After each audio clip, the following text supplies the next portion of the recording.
South Africa is experiencing outbreaks of two viral diseases among domestic animals, blue tongue disease and African horse sickness.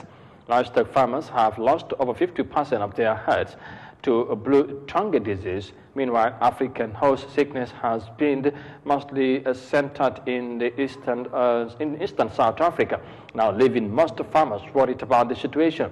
Now, the local farmers have also expressed concern about the unavailability of vaccines that could help save the animals. Let's have more details of that in this report. South Africa is being struck by two outbreaks, with both African horse sickness and blue tongue disease affecting both the equine and livestock industry. Red meat producers and farmers have been particularly hard hit, with some losing half their herds to blue tongue disease in affected areas.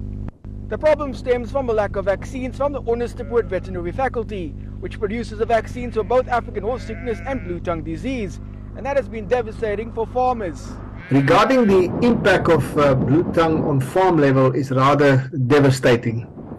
It is estimated that in some instances about 50% of sheep herds has been died because of the illness, because of it's a seasonal sickness, and it comes with more rain. So in some instances where farmers suffered from drought when they receive sufficient rain, the mosquito population increased subsequent to the good rain, and obviously then out of that follow blue tongue, and that is really a problem. While African horse sickness cases have been mostly reported in the Eastern Cape, it usually spreads to other provinces as well.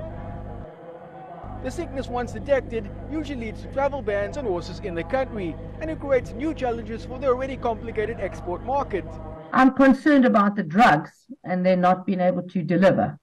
They keep promising, and they say they sent documentation last week that all's in order for middle of June, which is when we have to vaccinate.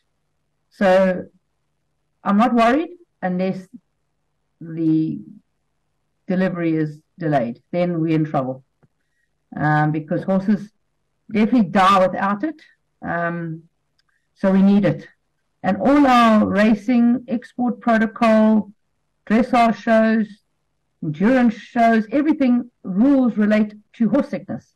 So if we don't have the horse sickness vaccine and the horses are not vaccinated accordingly, how do we race? How do we export?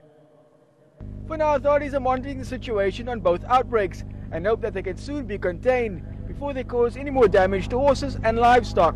The red meat prices is expected to go up due to some farmers losing half their herds because of blue tongue disease, and that is expected to hurt consumers. With winter just beginning and a lack of vaccines available to farmers, it remains unclear what the impact might be on the red meat industry. Andrews, CGTN,